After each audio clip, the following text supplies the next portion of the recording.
Bonjour à tous. Avant de passer au message de la parole de Dieu et de poursuivre en fait ce culte, je voudrais juste nous inviter individuellement chacun. Nous sommes toujours dans la présence de Dieu, et nous voulons lui demander en fait que nos cœurs restent ouverts, disponibles en fait. Un peu comme cette terre qui attend la rosée du ciel. Un peu comme cette terre qui attend en fait que la pluie continue de l'arroser. Vous savez, il faut une quantité d'eau suffisante en fonction des plantes, n'est-ce pas, pour qu'elles puissent germer, pour que cette graine en fait puisse mourir et qu'elle puisse germer. Nous allons simplement rester dans la prière. Chacun va prier pour lui. Et je veux que chacun prie en soupirant, en demandant à Dieu de lui parler. Vous savez, je suis de ceux qui raisonnent énormément. Quand Dieu me parle, je vais rentrer dans un processus de raisonnement. Et aussi convaincu que je suis que ce n'est pas la bonne manière de faire, parce que c'est une nature. Et je prie par rapport à ça pour que Dieu me sorte du processus de raisonnement humain, pour me transporter dans la dimension de l'esprit, pour que je puisse entendre sa voix, en sorte quand il arrose ma vie, qu'elle puisse justement porter du fruit. Père Céleste, nous venons devant toi ce matin et tu connais l'état de chacun de nos cœurs. Nous ne voulons pas être comme cette terre sur laquelle ta semence tombe et qui est pierreuse. Nous ne voulons pas être comme cette terre sur laquelle ta semence tombe et qui sont simplement distraits par les soucis de la vie, par les problèmes qu'on peut rencontrer. Mais nous voulons être cette terre fertile qui répond effectivement à ta volonté dans chacune de nos vies. Seigneur, tu connais l'état de nos cœurs en ce moment, le mien en premier.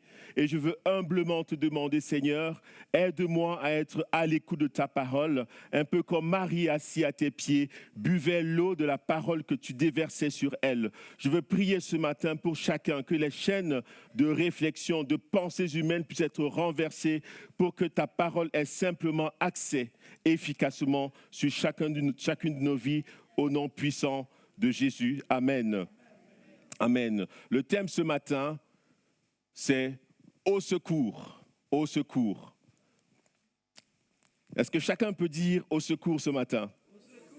Au secours, Dieu ne répond pas à mes prières. Au secours, Dieu n'entend pas mes prières. Est-ce que vous avez déjà été dans cette situation où vous avez tellement prié, vous avez tellement levé les mains, vous avez fait tout ce qui était en votre pouvoir, et vous avez l'impression que le ciel reste fermé. Il n'y a pas une goutte de pluie qui tombe. Vous savez ça, vous connaissez cette situation? Eh bien, ce matin, c'est un peu le style de question qu'on évite de se poser en tant que chrétien. C'est le type de question qu'on évite d'affronter dans la chrétienté de manière générale. Pourquoi Dieu ne répond pas à toutes mes prières? Ce matin, on va avoir une réflexion ouverte, une réflexion honnête sur cette question. Elle est pendante dans notre parcours. Parfois, on ose se la poser, parfois pas, parce qu'on passe très vite. On a l'impression que si on la pose, on met Dieu mal à l'aise, ou nous, on se met mal à l'aise. Mais Dieu est friand de tel type de questions parce que c'est justement ce qu'il attend de chacun de nous. Pourquoi, Seigneur, tu ne réponds pas à mes prières ? Vous priez et il n'y a rien qui se passe. Vous priez et les choses deviennent même encore plus compliquées.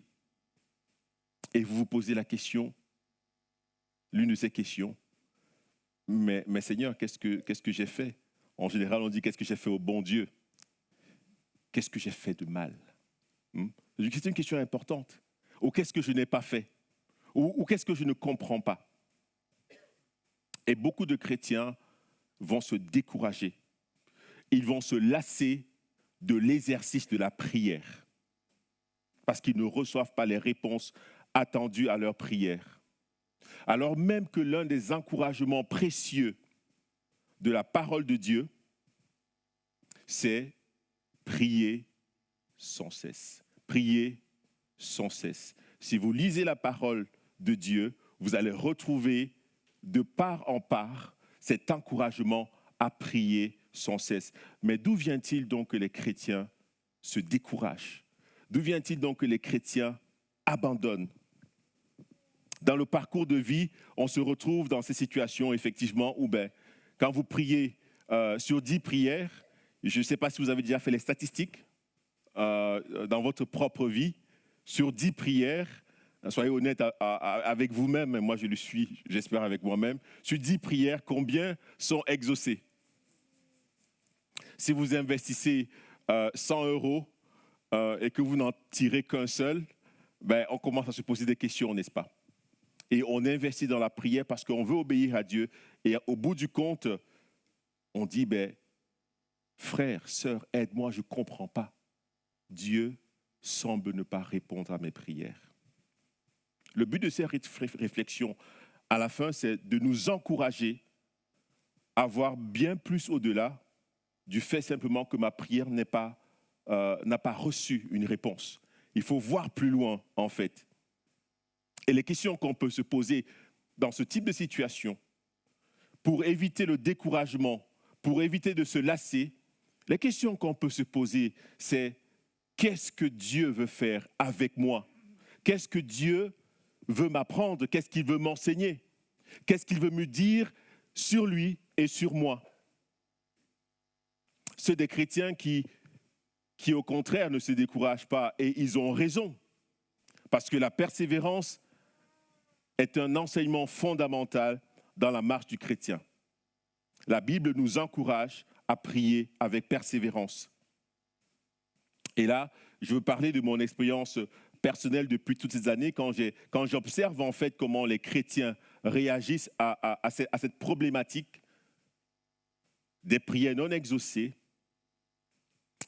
Nous sommes experts dans la chrétienté. En tant que chrétiens, nous sommes experts quand il s'agit de trouver des parades, quand il s'agit de trouver des esquives pour répondre à ce type de questions. Pourquoi Dieu ne répond pas à ma prière? J'ai prié sur tel sujet, j'ai prié pour que dans ma famille il y ait des conversions, j'ai prié pour que je puisse avoir un prêt, j'ai prié pour que ceci puisse se passer, mais Dieu ne semble pas répondre. Eh bien, pour calmer notre cerveau humain, ce qu'on va trouver, c'est des parades, des esquives. Et l'une de celles-ci, je vous la propose, ce n'est pas une mauvaise réponse, c'est juste un ensemble d'explications qu'on trouve pour justifier finalement pourquoi nos prières ne sont pas exaucées. On va dire à un frère qui veut nous poser la question, à une sœur, tiens, Dieu ne répond pas à mes prières, pourquoi? On va lui dire, ben, écoute, Dieu répond aux prières, mais il répond de 3 manières. Vous connaissez la réponse, n'est-ce pas? Vous lui dites, il dit parfois quoi? Très bien. Qui veut faire le message ici à ma place? C'est exactement ça. Oui, non ou attends.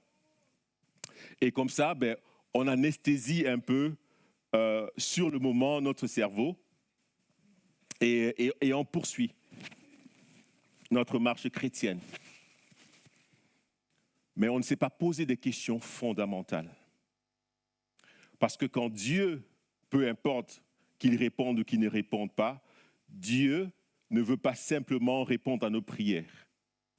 L'objectif est beaucoup plus grand que ça. Et c'est ce que je disais, restons encouragés en regardant bien plus au-delà que le simple fait que Dieu exauce ma prière. Une autre approche, une autre explication qu'on va avoir, et ça c'est absolument théologique, et on va dire, oh, tu sais, Dieu il est souverain. Dieu il est souverain. Et quand vous lâchez cette phrase-là, vous êtes sûr que c'est bon, quoi. Vous avez fermé la discussion, la conversation, vous avez exhorté, et c'est comme ça, vous voyez. Et puis on sort de là, mais la douleur du fait que notre prière est non exaucée demeure. Alors, frères et sœurs, osons affronter Dieu dans sa manière de marcher avec nous. Parce qu'en fin de compte, et c'est là une perspective qui est très précieuse et qui est très profonde, c'est que Dieu est l'ultime réponse à nos prières. Je ne sais pas si vous saisissez. Parce que quand nous prions plusieurs formes de prière, nous demandons à Dieu. Mais Dieu veut que nous comprenions qu'il est l'ultime réponse à nos prières. Et en exerçant la prière, nous continuons à le découvrir. Nous avons chanté sa grandeur ce matin. Dans sa grandeur, on peut voir son infinité. Et tous les cerveaux humains réunis ne peuvent pas imaginer à quel point il est grand. Donc, même si je prie toute ma vie, je n'aurai quand même pas découvert totalement à la fin de ma vie qui est Dieu. Donc, restons encouragés, même quand nos prières semblent ne pas être exaucées. Dieu est l'ultime réponse, il est l'ultime but à toutes mes prières. Mes prières doivent s'inspirer de ses promesses, de son projet, de son plan, de sa volonté. Et en pratiquant par l'apprentissage, je lui ressemble de plus en plus. La pratique de la prière, elle est importante et comme je le disais, elle est encouragée par la Bible. Mais parfois, cette impression de ne pas être entendu ou écouté de Dieu nous empêche d'aller plus loin dans notre vie avec Dieu. On va se décourager. Il y a des chrétiens qui ont arrêté de parler à Dieu. Je ne sais pas si tu es dans ce cas ce matin. Il y a des chrétiens qui ont arrêté de parler à Dieu. Il y a des chrétiens qui ont fait de la prière des formules magiques. Il y a des chrétiens qui ne progressent pas dans leur vie de prière. Parce qu'à un moment donné, leur expérience est telle que Dieu ne répond pas à mes prières. Et bien sûr, les réponses qu'on peut servir ne permettent pas de donner cette perspective éternelle à l'exercice de la prière, qui est la connaissance profonde de Dieu. Lisons un peu Jacques 1, le verset 5, pour voir un peu ce que la Bible nous dit. Ce que la Bible nous dit au sujet de la prière. C'est ici un exercice de comparaison entre la théorie. La théorie, c'est ce qui est écrit dans la Bible et la pratique. Donc, vous comparez la théorie et la pratique, simplement. Voilà. Jacques va dire, si quelqu'un manque de sagesse, qu'il la demande à Dieu, qui donne à tous simplement et sans reproche, et elle lui sera donnée. Alors, est-ce que vous avez déjà fait ça? Dans des situations de vos vies, vous demandez à Dieu la sagesse. Et ma question c'est, l'avez-vous toujours reçue?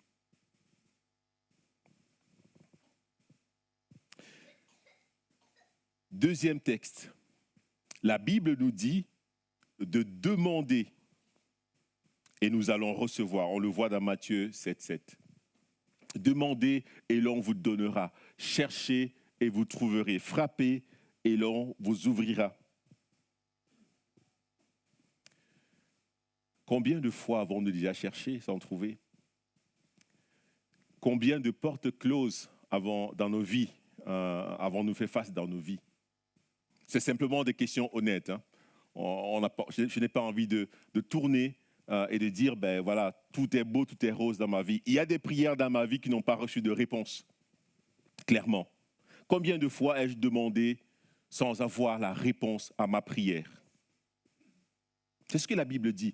C'est le texte, il est écrit noir sur blanc et il est péremptoire, il est clair. C'est ce que Dieu dit. Troisième texte, si vous demeurez en moi, nous sommes dans Jean 15, verset 7. Si vous demeurez en moi et que mes paroles demeurent en vous, vous demanderez ce que vous voudrez et cela vous sera accordé.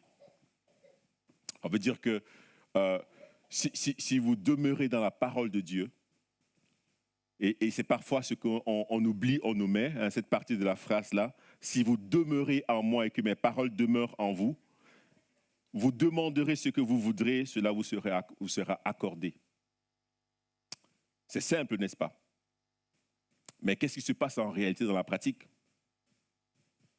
Dans Jean 16, 23, Jésus va mettre encore l'emphase sur cet aspect de demander et vous allez recevoir. Il va dire, en vérité, je vous le dis, tout ce que vous demanderez au Père en mon nom, il vous le donnera. Tout ce que vous demanderez au Père en mon nom, il vous le donnera. Parfois, on lit cette phrase-là et on se dit, Dieu ne me donne pas ce que je lui demande parce qu'on omet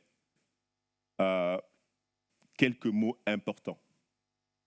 On omet ou on passe sous silence ou on le dit sans le comprendre, la phrase « au nom de Jésus ». Nous sommes friands de cette expression dans la chrétienté de manière générale, « au nom de Jésus ». Mais c'est une expression dans laquelle nous devons rentrer en profondeur pour saisir son importance. Dans 1 Jean 5, verset 14, je continue à lister ces versets qui nous montrent que Dieu est le Dieu qui veut exaucer les prières. Son cœur est un cœur qui veut répondre aux prières. Nous avons auprès de lui, dans 1 Jean 5, verset 14 à 15, nous avons auprès de lui cette assurance, si nous demandons quelque chose conformément à sa volonté, il nous écoute. Et si nous savons qu'il nous écoute, quelle que soit notre demande, nous savons que nous possédons ce que nous lui avons demandé. Et encore là, il y a une phrase qui doit retenir notre attention, mais qu'on nommait aussi, c'est conformément à sa volonté. Donc nos prières doivent être faites au nom de Jésus et conformément à la volonté de Dieu. Le constat, il est clair. Il est clair finalement, c'est que nous ne possédons pas toujours ce que nous demandons. Et Jacques va sortir une réponse aussi. Une réponse qui est tout à fait valable, elle est biblique. C'est que nous demandons mal. En termes de prière, finalement, aucun de nous n'est arrivé. C'est un peu le message ce matin. Aucun de nous n'est arrivé. Il y a un potentiel énorme dans le fait de prier Dieu. Mais si nous comprenons la prière de la mauvaise manière, eh bien, on va se lasser, on va se décourager, on va perdre en fait l'ensemble de la richesse des raisons pour lesquelles il faut prier. Et bien sûr, dans cette aventure de prière, on fait face à des échecs, on a des doutes, on a des remises en question. Il y a ces moments douloureux où on se dit, tiens, est-ce que je continue ou est-ce que je m'arrête ? Et si quelqu'un est ce matin dans cette situation, il se dit, tiens, Dieu n'a pas répondu à mes prières, qu'est-ce que je fais ? Je veux simplement l'encourager à continuer à prier. Nous ne sommes pas tous au même stade en termes de parcours spirituel. Mais nous avons appris de notre Seigneur à prier. Et c'est ce que ses disciples lui avaient posé comme question de leur temps. Seigneur, enseigne-nous à prier. Et c'est une des premières prières que nous devons faire. Parce que si justement la Bible nous encourage à prier sans cesse, eh bien il faut que nous rentrons dans l'école de la prière. Personne n'est jamais arrivé. Nous ne devons pas nous satisfaire de notre état de prière aujourd'hui. Il y a plus, frères et sœurs, en réserve que Dieu tient pour nous.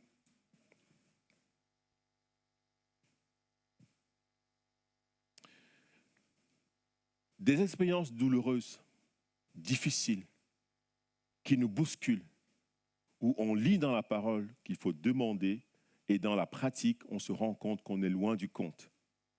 On a l'impression que le ciel reste fermé. On demande l'Esprit, on demande le Saint-Esprit et on s'avance une fois, 2 fois, 50 fois. À la 51e fois, on se dit ça fait 50 fois. Seigneur, si tu ne sais pas compter, moi je sais très bien compter. Moi je m'arrête là.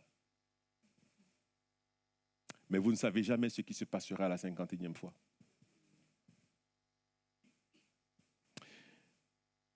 Réfléchissons sur quelques notions qui peuvent constituer des facteurs bloquants à l'exaucement de nos prières. Et retenons que la liste, en fait, n'est pas exhaustive. C'est une réflexion pour nous sortir, en fait, de nos prisons par rapport au sujet de la prière. Et le premier point qui constitue un facteur bloquant Et vous aurez tout de suite trouvé le titre de ce point-là, c'est le péché. Et oui, encore le péché. Hein. On l'entend très souvent. Je pense qu'à l'Église, on nous en parle. Et à un moment donné, j'espère que ce n'est pas un sujet qui devient redondant. Parce que si c'est le cas, il faudrait vraiment prier. J'espère que ce n'est pas un sujet qu'on néglige. J'espère qu'on n'a pas trop entendu ce mot au point où on le banalise, en fait. Parce qu'il y en a un, en fait, qui s'assure que vous restez prisonnier du péché. Donc, une première considération sur la réflexion au sujet de ces prières qui ne sont pas exaucées est la problématique du péché dans nos vies. Et le prophète Ésaïe va décrire les effets. Il va en décrire les effets dans Ésaïe 59. Et il va nous dire dans le premier verset, quelque chose de fondamental et d'important, que premièrement, le bras de l'Éternel n'est pas trop court. Il n'est pas devenu soudain trop court pour nous sauver, ni son oreille trop dure pour nous entendre. Mais il va souligner que ce sont nos fautes, qui mettent une séparation entre nous et Dieu, que ce sont nos péchés qui nous ont caché sa face et empêché de nous écouter. Est-ce que vous avez l'impression qu'il y a une chape de plomb au-dessus de vos maisons? Bien sûr, pour ceux qui ont une maison en étage, il y a du béton ou du bois, ça dépend. Mais là, je parle de maison, vos vies. Est-ce que vous avez l'impression quand vous priez, votre prière chauffe en fait votre intérieur, elle ne monte pas plus haut? Est-ce que vous êtes dans cet état spirituel aujourd'hui? Est-ce que vous en avez assez en disant « je prie, il n'y a rien qui se passe ». Ce que Ésaïe nous dit, et c'est ce qui se passait à cette époque-là, le ciel était fermé, rien ne se passait. Si je pratique et que j'entretiens le péché dans ma vie, Dieu ne m'écoutera pas. Je me prive ainsi de sa présence, le ciel va rester fermé, alors même que Dieu veut me sortir de ces situations, alors que Dieu veut me donner la victoire, alors qu'il est prêt à mettre l'ennemi en fuite dans ma vie, alors qu'il est prêt à me donner même ce que je lui demande. Mais il y a une question fondamentale qu'il faut régler, c'est la question « où suis-je, où en suis-je avec le péché ?» Et dans la suite de ce chapitre 59, on va lire quelques morceaux choisis de ce que Ésaïe va dire. Il va dire « Vos lèvres profèrent le mensonge. Votre langue fait entendre le mal. » Et il va aller plus loin et il va dire même que nos pieds en fait courent au mal. Nous passons d'endroit en endroit et nous semons ce qui est mal. Au verset 8, il va dire « Ils ne connaissent pas le chemin de la paix et le droit est absent de leur parcours. Ils empruntent des sentiers qui sont tortueux. » Est-ce que nous sommes de ceux qui jouons avec Dieu, avec le péché? Est-ce qu'on s'accommode du péché dans notre vie? Ne pas faire ce que Dieu veut, c'est s'accommoder du péché. Quand vous lisez la parole, et c'est important, et c'est pour ça que c'est vraiment fondamental de la lire, ne nous contentons pas juste d'écouter des messages, mais nous devons lire la parole et confronter nos vies à cette parole au quotidien. Il est important de se poser la question de savoir où est-ce que j'en suis par rapport au péché dans ma vie. Est-ce que je me suis positionné clairement? Et bien sûr, nous avons des luttes, attention. Nous avons des luttes contre le péché. Mais laissez-moi vous dire que tant que nous sommes en train de lutter, nous sommes dans le bon. Tant que nous sommes en train de lutter, nous sommes dans le bon parce que la victoire, elle est certaine en fait. Mais à partir du moment où on s'est arrêté de lutter, où on commence à se satisfaire de son état de péché, c'est le début de la fin. Parce que le diable ne nous fera pas de cadeau. Ce que la Bible dit, c'est qu'il va nous dévorer. Et il ne va pas s'en priver. Frères et sœurs, ce n'est pas un jeu. Quand nous identifions, et c'est pour ça que l'esprit est important, quand nous identifions dans notre vie, parce que c'est ce qu'il fait, l'esprit, il pointe du doigt le péché, on peut écouter ou on peut ne pas écouter. C'est un gentleman. Mais quand on n'écoute pas, on va en récolter le fruit. Il sera amer. Et il sera amer. Mais quand on l'écoute, on récolte un fruit doux et paisible. Et on progresse avec Dieu. Frères et sœurs, en ce moment, il y a une décision à prendre. Il y a une décision à prendre. Une séparation claire. Je n'ai pas besoin d'entendre. Je n'ai pas besoin de savoir. Mais devant notre Dieu qu'on a chanté, dont on a chanté la grandeur, frères et sœurs, il y a une décision radicale à prendre en ce moment. Il s'agit de vous et de Dieu. Ne me regardez pas, mais regardez à votre Dieu, celui qui a donné sa vie sur la croix, afin que le péché ne soit plus une fatalité, mais que ce soit quelque chose qu'on va regarder avec une perspective certaine de victoire. Il y a une décision à prendre. Je vous laisse juste prendre un peu de temps avec le Seigneur pour lui dire, Seigneur, c'est non au péché dans ma vie. À partir d'aujourd'hui, je ne négocie plus avec le péché. J'ai longtemps fait joujou avec le péché.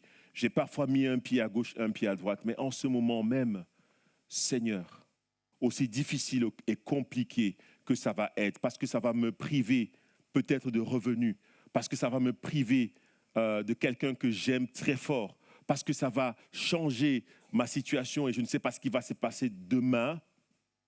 Dites à Dieu, Seigneur, même si je ne sais pas, même si je ne suis pas confiant, même si je vais perdre certainement le contrôle, je veux obéir à ta parole. Séparation claire d'avec le péché.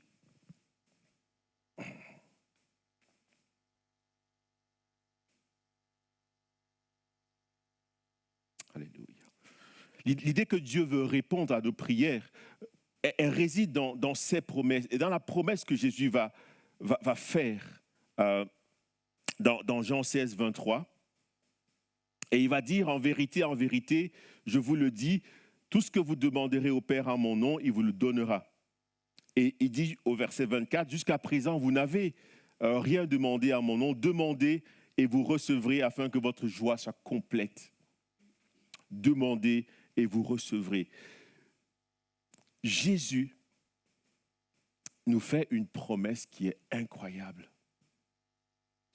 Il dit, demandez et vous recevrez. Mais il y a des conditions aussi. Et c'est parfois ces conditions-là qu'on va omettre. Et on peut passer facilement à côté. C'est que ma prière, comme je l'ai déjà dit, doit être en accord avec le nom de Jésus. Ma prière doit être en accord avec le nom de Jésus. Et il y a un verset dans 2 Timothée 2,19 qui va nous dire « Quiconque prononce le nom de Jésus, quiconque le prononce, il faut qu'il s'éloigne de l'iniquité. Il faut qu'il se sépare de ce qui est mal. On ne peut pas prononcer le nom de Jésus et vivre dans le péché. Vivre en accord avec le nom de Jésus, c'est vivre selon son caractère. Jésus, il a pas négocié avec le diable. Hein. Quand il était tenté, il n'a pas dit « Ok, c'est vrai que si je mange le quart du pain que tu me présentes, je n'ai pas mangé tout le pain, donc le Père comprendra. » Il a dit « L'homme ne vit pas de pain seulement, mais il vit de toute parole qui sort de la bouche de Dieu.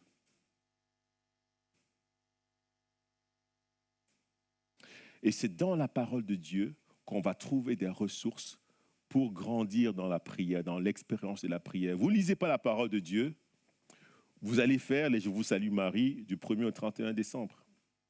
On n'est pas catholique, hein, je vous l'accorde. Voilà. Mais votre prière, vous allez vous demander, tiens, qu'est-ce que j'ai à dire à Dieu? Qu'est-ce que j'ai bien à dire à Dieu? Vous allez prier pendant 5 minutes. 10, je suis gentil.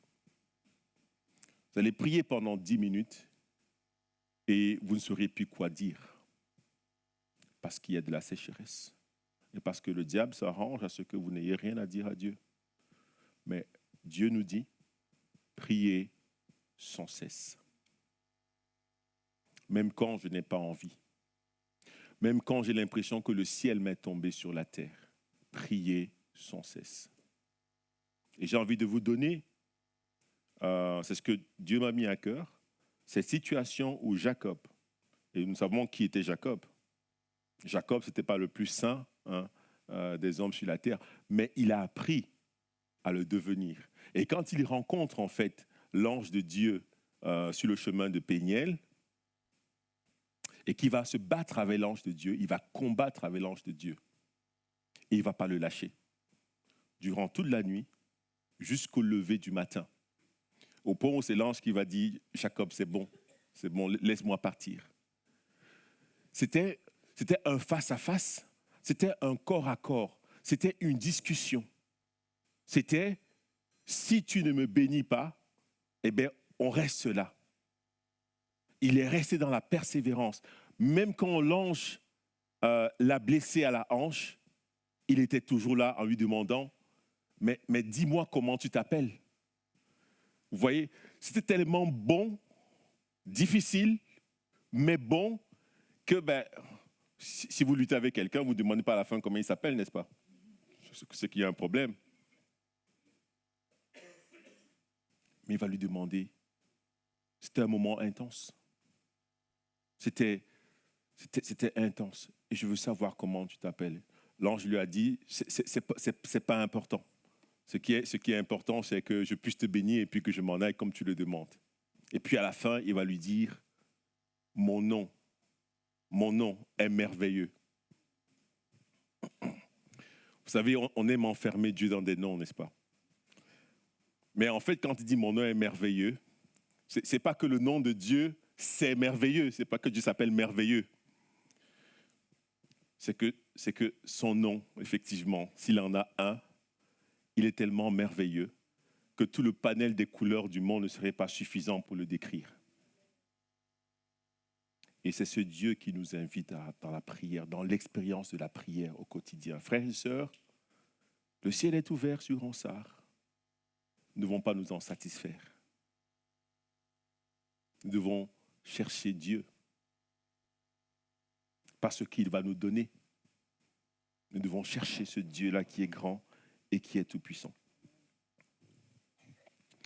Je reviens à mon texte où effectivement Jésus nous encourage à demander au Père en son nom, demander au Père à demeurer en lui.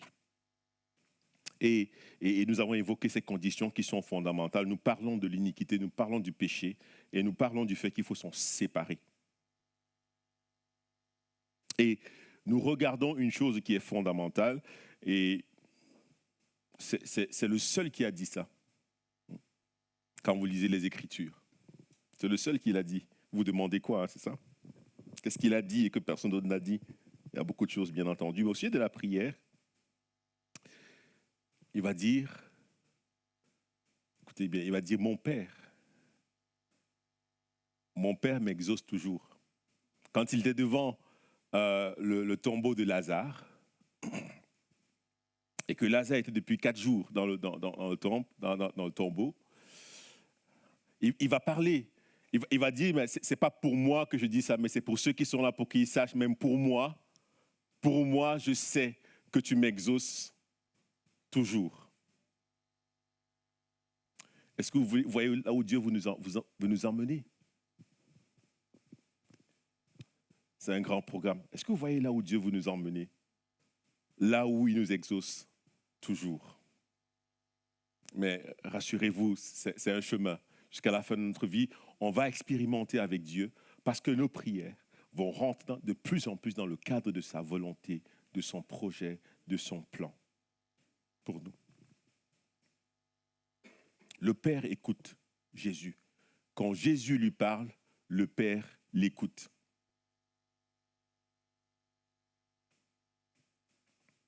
Pour s'éloigner du péché, il nous faut demeurer en Jésus et dans l'obéissance de sa parole.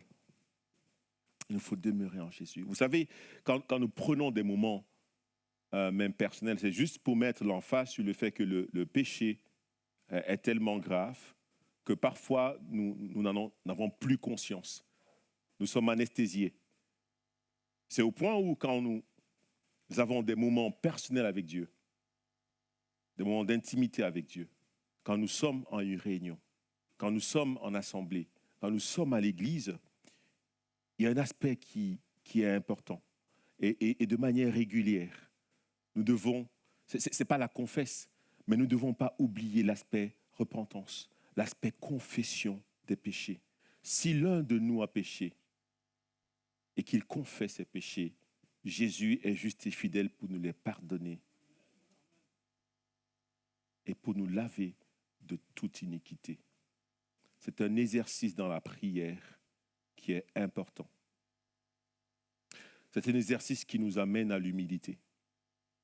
Nous n'oublions pas que Dieu résiste aux orgueilleux, mais qu'il fait grâce à ceux qui sont humbles.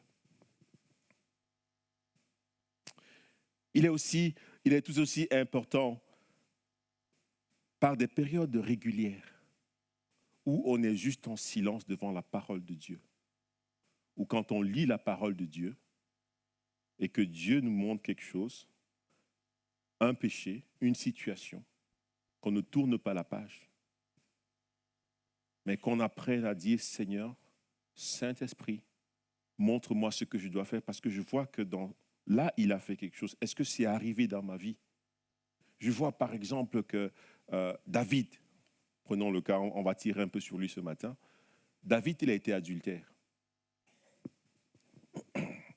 Et puis quand on lit l'adultère, on va voir Jésus qui va dire, mais tiens, si quelqu'un regarde une femme simplement en la convoitant dans son cœur, et l'inverse aussi est possible, hein, il a déjà commis l'adultère. Qu'est-ce que je fais dans ce cas, de manière pratique? Est-ce qu'on n'a pas des sujets pour nourrir notre expérience de prière avec Dieu? Des moments de silence devant la parole de Dieu. Vous savez qu'on peut lire la parole en silence. Quand il dit en silence, ça veut dire que mon âme, en fait, doit être à l'écoute de Dieu. Parce que quand on lit en général, on ne lit pas à haute voix. Hein, d'accord avec moi? Ce n'est pas de ça que je parle. Mais c'est le silence dans notre cœur qui fait que la voix de l'ennemi se taise et que nous puissions écouter ce que l'Esprit a à nous dire sur notre situation personnelle. N'oublions pas que nous sommes dans la réflexion. Pourquoi Dieu n'exauce pas nos prières? Si je prie 100 fois, combien sont exaucés? Alors que nous avons compris que Dieu veut exaucer nos prières. Il y a un autre aspect, un autre point. Donc on a vu l'iniquité ou le péché.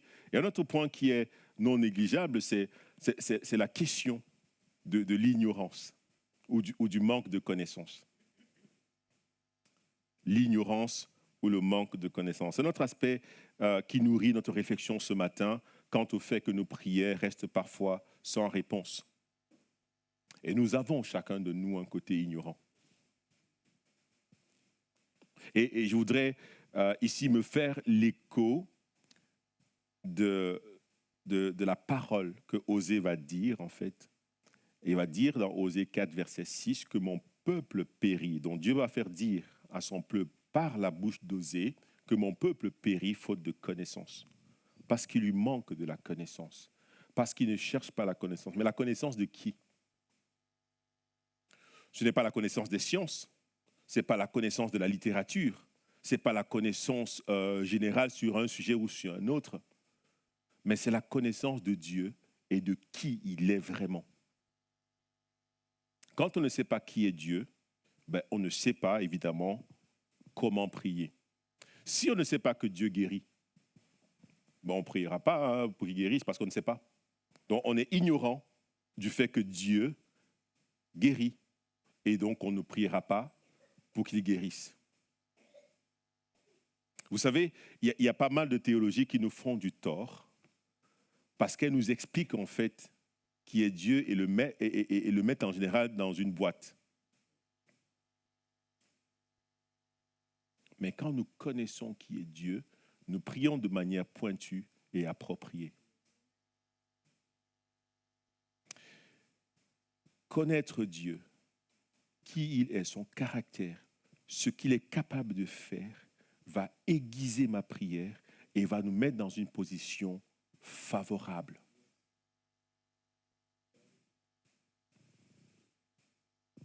L'ignorance. Nous ne savons pas toujours quoi demander parce que nous avons des faiblesses, parce que nous ne comprenons pas le rôle crucial du Saint-Esprit. Le Saint-Esprit dans la chrétienté, c'est un peu le parent pauvre, permettez-moi l'expression, de la Trinité, n'est-ce pas? Quand vous parlez du Saint-Esprit, il y en a qui se mettent à gauche, il y en a qui se mettent à droite, il y en a qui se mettent au centre, il y en a qui se mettent entre. Mais écoutez ce que la Bible dit au sujet du Saint-Esprit dans Romains 8, 26 à 27. De même, l'Esprit aussi nous vient en aide dans notre faiblesse. En effet, nous ne savons pas ce qu'il convient de demander dans nos prières, mais l'Esprit lui-même intercède pour nous par des soupirs que des mots ne peuvent exprimer. Et Dieu, qui examine les cœurs, sait quelle est la pensée de l'Esprit, parce que c'est en accord avec lui qu'il intercède en faveur des saints. Mon frère et ma sœur, tu te prives de l'Esprit. Je ne sais pas comment tu fais. Je veux juste être honnête, et c'est avec beaucoup d'affection et d'amour que je le dis. Si on se prive de la vie de l'Esprit, sachant que nous sommes ignorants, en tout cas moi, je me sens ignorant, comment est-ce que je vais pouvoir intercéder finalement pour mon frère dans une situation qui se passe à des milliers de kilomètres ou même juste à 1 kilomètre, à 4 kilomètres, pour nos frères et sœurs ici? C'est parce que l'Esprit va nous révéler à un moment donné, mets-toi à genoux, rentre dans ta chambre, ferme ton bureau, arrête de cuisiner. Il y a une situation pour laquelle tu dois prier.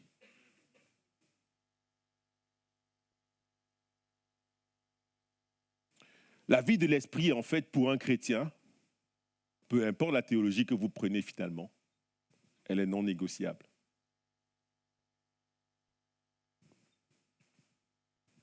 Ignorant. Nous ne savons pas toujours comment demander aussi.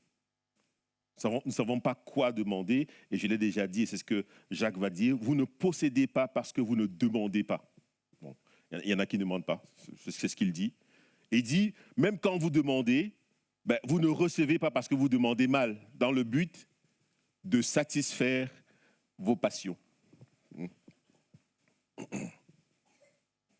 Il y en a qui vont demander de la richesse, de la richesse pour être bien vu. En général, quand nous prions Dieu, faites un peu l'exercice pour vous-même, nous allons prier pour demander à Dieu des choses qui vont nous décomplexer. Décomplexer. Quand on a l'impression qu'on n'a pas une apparence présentable, on va râler sur Dieu en disant, Seigneur, voilà, essaye de m'aider pour que j'ai une attitude présentable. Mais c'est ne pas connaître, c'est être ignorant que Dieu a déjà fait de chacun de nous des gens présentables. Et la Bible nous dit que chacune, nous sommes créés à l'image de Dieu, des créatures merveilleuses. Et quand nous savons ça, nous pouvons répondre efficacement à ces pensées qui nous assaillent et prier de manière aiguë et appropriée et passer à autre chose. Et laisser l'ennemi en plan et lui dire on se voit au prochain tour. Parce que le combat continue.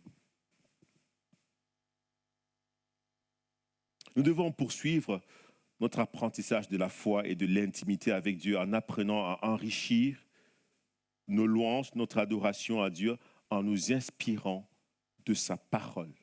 Plus vous lisez la parole de Dieu, plus vous rentrez dans une dimension d'adoration et de louange qui va vous surprendre au fur et à mesure que vous allez progresser dans la vie avec Dieu. Et je veux encourager ceux et celles qui ont cessé de prier, de reprendre courage ce matin. De parvenir à prier de nouveau et de se dire, Seigneur, même si je ne comprends pas, je veux prier en ton nom, selon ton caractère. Un caractère saint, un caractère humble, un caractère compatissant, un caractère d'amour. Ça, c'est le caractère de notre Seigneur Jésus.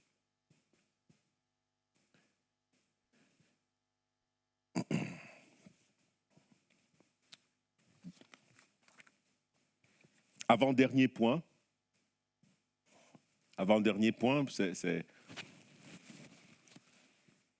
c'est un point que j'ai un peu eu à cœur d'élaborer, dont le titre en fait ne rentre pas dans la même logique que les deux premiers, mais j'ai eu à cœur de vous le partager en référence aux prières non exaucées. Alors, je reviens sur le sujet. Pourquoi mes prières ne sont pas exaucées ?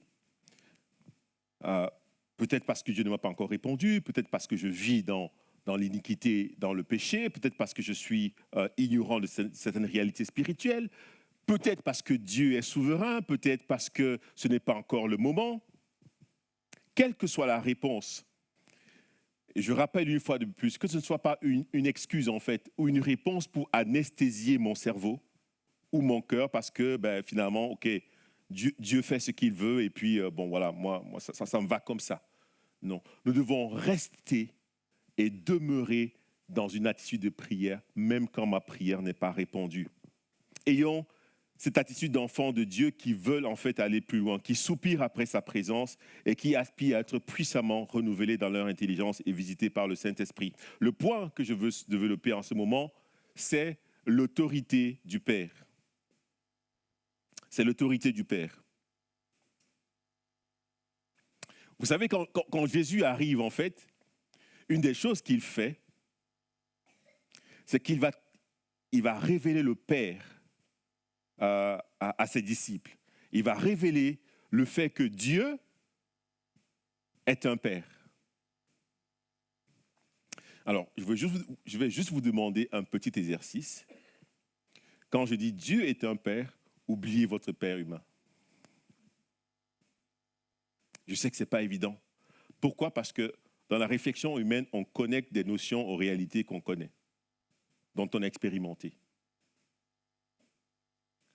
Mais le fait que Dieu est un Père, si vous le connectez à votre Père humain, vous allez certainement avoir une réalité biaisée de qui Dieu est comme Père. Et je vous parle de ma propre expérience. Bien sûr, en tant que papa, notre rôle, c'est de refléter le cœur de Dieu dans la maison. Mais attention à l'exercice inverse. Beaucoup de chrétiens ont du mal à voir Dieu comme un père, à le considérer comme un père. Mais rappelons-nous que quand les disciples demandent à Jésus « Enseigne-nous à prier », le premier mot qu'il va dire, c'est « Quand vous priez, dites notre Père, notre Père céleste, notre Père qui est dans les cieux, mon Père qui est dans les cieux ». Et il ne s'agit pas de le dire simplement avec des lèvres, parce que j'ai été expert en la matière. J'ai eu du mal pendant une bonne partie de ma vie à voir en Dieu un Père. C'est une expérience personnelle. Et nous pouvons avoir eu un Père humain qui était peut-être absent, qui nous a fait du tort, et je compatis vraiment, qui nous a fait souffrir. Mais si nous ne recevons pas la révélation de Jésus, que Dieu est un Père, il y a des chances que le ciel nous reste fermé. Parce que c'est dans le Père que le reste de la prière va découler. Il y a des chrétiens, c'est vrai, et je parle à chacun, et c'est très facile. Est-ce que vous considérez Dieu comme votre Père? Parce que quand on est chrétien, c'est que quelqu'un, enfin, si vous êtes là, c'est que quelqu'un vous a mis au monde. Ok, on va s'arrêter là. Et donc, quand on est enfant de Dieu, c'est que nous avons un géniteur spirituel aussi. Et c'est un géniteur spirituel qui exerce l'autorité. C'est encore un autre mot intéressant, n'est-ce pas? Qui exerce l'autorité. Si la prière n'est pas faite dans le Père, au nom du Fils, il y a des chances que le ciel reste fermé. Si notre prière n'est pas faite dans le cadre de l'autorité de Dieu, parce que, et bien sûr, je peux le dire aujourd'hui, je peux témoigner, parce que moi j'étais rebelle à l'autorité. Et malheureusement, dans les chrétiens, il y a des chrétiens qui sont rebelles à l'autorité de Dieu. Et à l'autorité tout court. Et c'est problématique dans les églises et même dans les maisons. En tant qu'enfant, vous devez honorer vos parents. Et tout simplement, il y a une manière de parler à ses parents.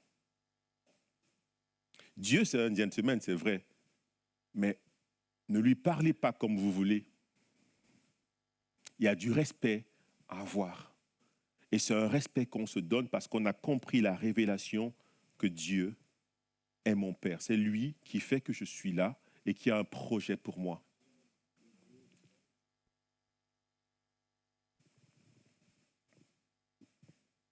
Et si en ce moment tu traverses des moments difficiles avec ton papa, c'est l'occasion d'amener le sujet devant Dieu le Père et lui dire, Seigneur, j'ai ceci entre moi et mon papa.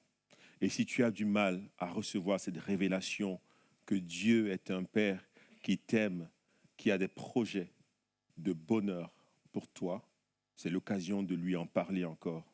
Et ça va sortir. C'est ce qui s'est passé dans ma vie. Quand j'ai réalisé cela, vous savez, je lisais que Dieu était un Père. Je le disais. Mais il n'y avait aucune conviction dans mon cœur. Il n'y avait absolument aucune conviction. Dans ce qu'on dit, on peut tout dire. Hein. On peut dire que Jésus est sauveur, vous savez. Mais s'il n'y a rien dans notre cœur, cette phrase-là, elle est complètement sans effet.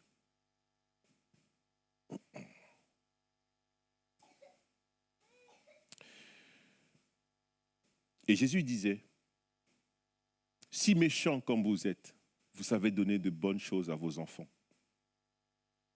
À plus forte raison, Dieu, le Père, ne veut-il donner le Saint-Esprit à ceux qui le lui demandent? Si tu demandes le Saint-Esprit, Dieu veut juste te le donner.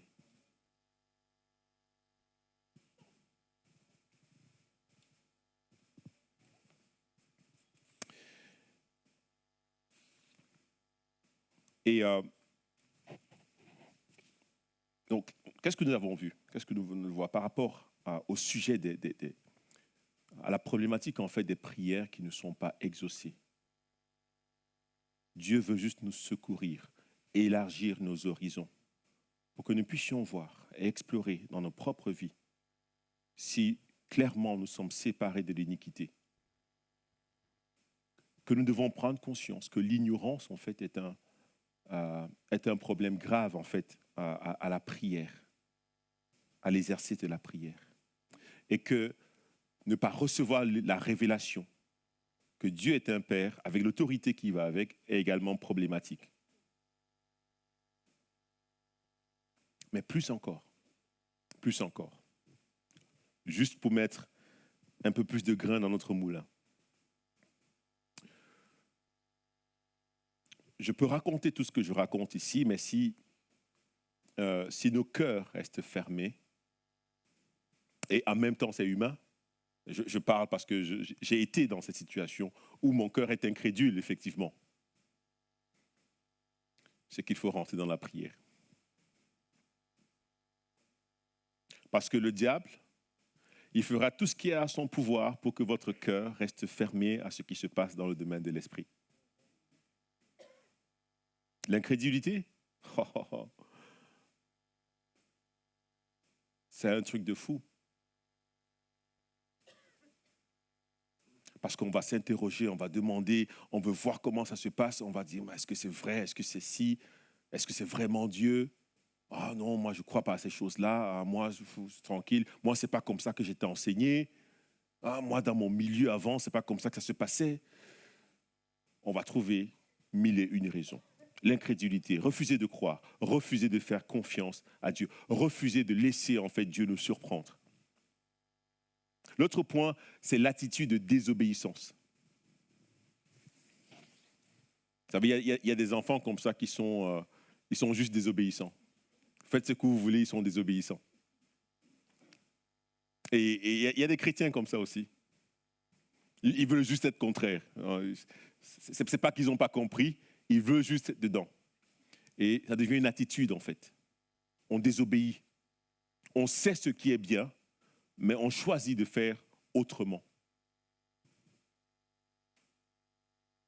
Il y a également, et je l'ai déjà mentionné, l'orgueil. L'orgueil. Et c'est l'une des choses sur lesquelles le diable sait très bien nous titiller.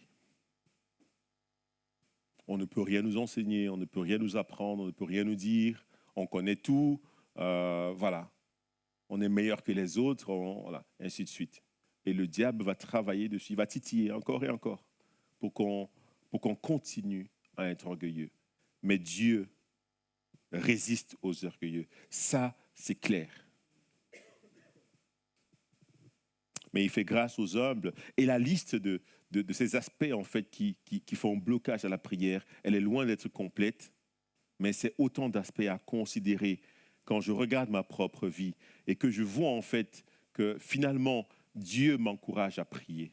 Dieu m'invite à prier sans cesse parce qu'il sait pourquoi il m'invite à prier sans cesse. Est-ce que ce matin, il y a une église qui veut se lever pour prier? Est-ce que je peux vous inviter à vous lever et donc à dire, Seigneur, ce matin, je veux de nouveau rallumer le feu de la prière dans ma vie. Je veux refuser de me chercher des excuses. Est-ce qu'on peut se lever? Est-ce que l'équipe de louange peut venir nous accompagner dans ce moment? Et qu'on dise, Seigneur, qu'on crie vers le ciel et qu'on dise, Seigneur, je n'avais pas compris effectivement le champ des possibles dans la prière. Je n'avais pas compris totalement ces facteurs qui me bloquaient. Et aujourd'hui, je veux de nouveau, à nouveau, revenir vers toi et me lancer dans la prière. Merci Jésus, nous voulons te glorifier et nous voulons exalter ton saint nom. Et nous te remercions parce que tu es le Dieu qui aime chacun de nous. Tu prends soin de nous et tu veux nous faire du bien. Tu nous dis en fait que tu es disponible pour répondre à nos prières. Et tu connais nos demandes, même les plus secrètes. Pendant si longtemps, nous nous sommes retrouvés dans ces situations où nous ne comprenions pas toujours pourquoi nos prières n'avaient pas de réponse. Mais nous refusons de nous décourager. Nous refusons de nous enfermer dans des raisonnements qui sont humains, qui anesthésient notre cerveau et qui nous ferment en fait tout le potentiel que tu as mis dans l'exercice et l'expérience de la prière persévérante, où nous cherchons non pas à obtenir des choses, mais où nous cherchons à savoir qui tu es. Alléluia.